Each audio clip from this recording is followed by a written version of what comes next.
Bismillahirrahmanirrahim. Assalamualaikum warahmatullahi wabarakatuh. Perkenalkan, saya Siti Najwa Sabita dengan NIM 50200124023 dari kelas BPIA jurusan Bimbingan Penyuluhan Islam Fakultas Dakwah dan Komunikasi. Di sini saya akan mengerjakan tugas yang diberikan oleh Ibu Siti Aryati Jihad SOS MPD, yang dimana tugas petiknya itu mereview kisah Mas Adit rumah makan gratis. Baik, yang bisa kita ambil dari kisah tersebut ialah yang pertama, kekuatan sedekah dan keikhlasan. Mas Adit mengalami perubahan hidup yang drastis setelah ia dan istrinya dengan tulus ikhlas membantu seorang nenek pemulung yang lagi sakit. Rezeki mereka mengalir deras setelah itu, dapat juga melunasi hutangnya dan bahkan menyembuhkan penyakit yang dideritanya. Ini menunjukkan bahwa sedekah, terutama kepada mereka yang membutuhkan, dapat membuka pintu rezeki yang tak terduga. Yang kedua, keyakinan penuh kepada Allah. Mas Adit menekankan pentingnya yakin 1000% kepada Allah.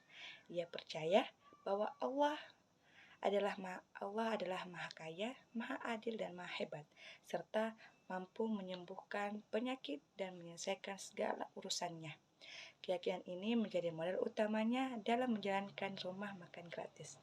Yang ketiga, jangan takut miskin atau rugi dalam kebaikan, karena Mas Adit menyatakan bahwa rasa takut, miskin atau rugi saat melakukan kebaikan datangnya dari setan.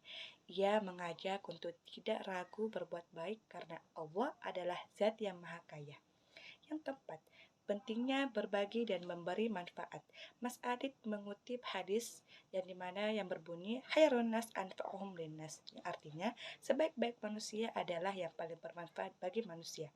Ia menekankan bahwa manusia dilahirkan dan meninggal dengan pertolongan orang lain, sehingga sudah seharusnya kita juga menolong sesama selama kita masih hidup. Yang kelima, ujian dan cobaan sebagai jalan kebaikan. Mas Adit menghadapi berbagai kesulitan, mulai dari kemiskinan, hutang, hingga penyakit yang membuatnya mandul. Namun, setiap cobaan ini justru menjadi titik balik yang menguatkan imannya dan membawanya pada jalan kebaikan yang lebih besar, seperti mendirikan rumah makan gratis. Yang keenam, doa yang tulus dikabulkan.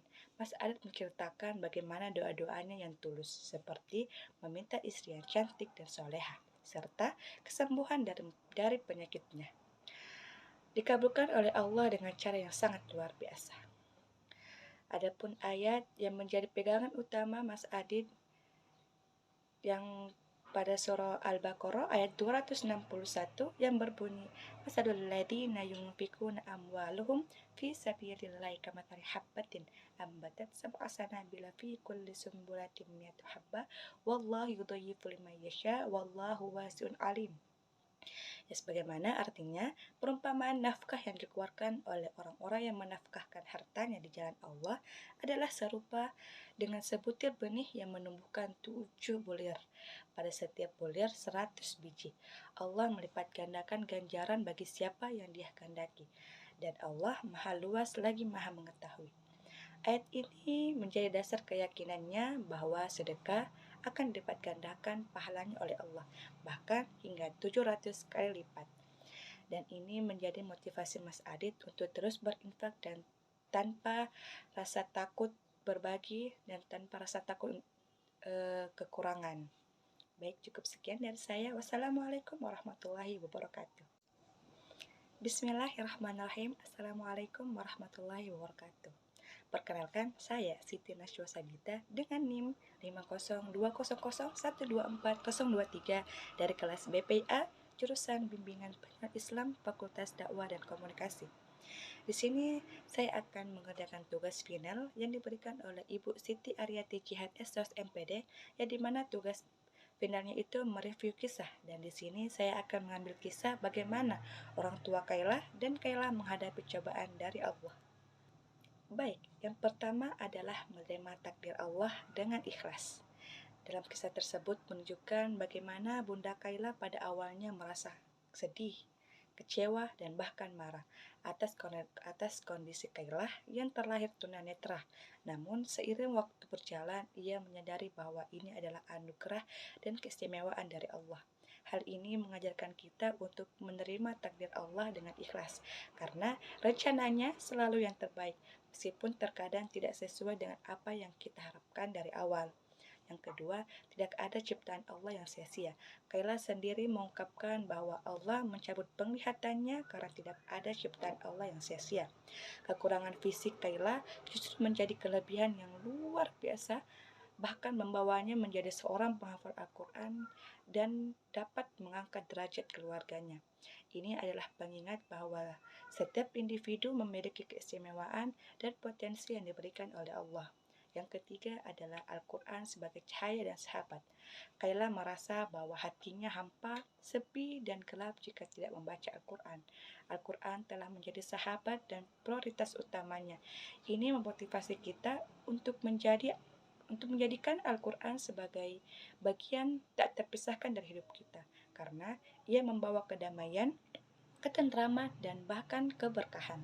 Yang keempat, tidak ada alasan untuk tidak dekat dengan Al-Quran. Meskipun Kaila tidak bisa melihat, ia mampu menghafal dan membaca Al-Quran Braille. Hal ini menamparkan kita yang memiliki panca indera lengkap, namun masih malas untuk mendekatkan diri pada Al-Quran. Tidak ada alasan untuk tidak belajar dan mengamalkan Al-Quran. Yang kelima, kekuatan doa dan dukungan keluarga. Peran orang tua Kaila sangat besar dalam mendukung dan menguatkan Kaila.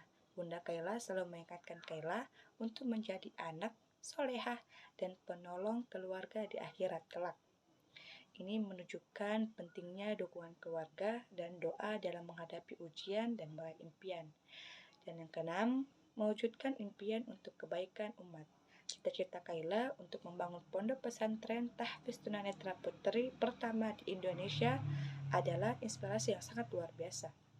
Ini menunjukkan bahwa dengan keikhlasan dan kesungguhan, impian besar untuk kebaikan umat dapat terwujud.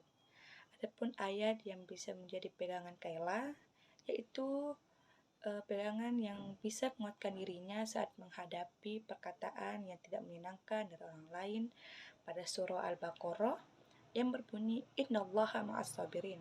Sesungguhnya Allah bersama orang-orang yang sabar. Kaila menggunakan ayat ini agar hatinya selalu dikuatkan dan bisa bersabar menghadapi orang-orang yang meremehkannya karena kondisinya seperti itu. Baik, mungkin ini saja yang bisa saya sampaikan. Terima kasih. Wassalamualaikum warahmatullahi wabarakatuh.